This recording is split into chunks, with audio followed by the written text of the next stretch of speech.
না না এটা না হলে নিয়ে রাখা আছে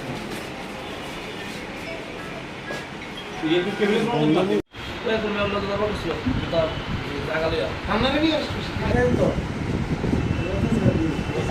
হ্যাঁ গতকাল রাতে আমাদের কাছে একটা ইনফরমেশন আসে যে অমিত দেববর্মার ভাড়া বাড়িতে গাঁজা মজুদ আছে।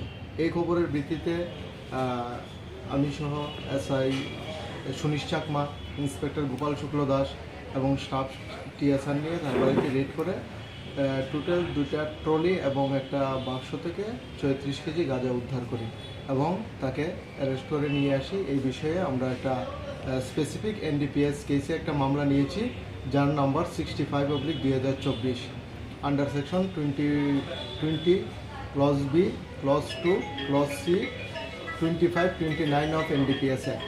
আজকে তাকে পুলিশ রিমান্ড চেয়ে আমরা আদালতে প্রেরণ করব। বাজার মূল্য আনুমানিক 1.5 লাখ টাকার মতো হবে। অমিত দেববর্মার বাড়িটা কোন জায়গায়? অমিত দেববর্মার বাড়ি জম্পুজলাতে। আর এখানে কার বাড়িতে পাবো? এখানে সুমিত দেববর্মার বাড়িতে, কৃষ্ণনগর প্রগতি রোড সুমিত দেববর্মার বাড়িতে বাড়ি।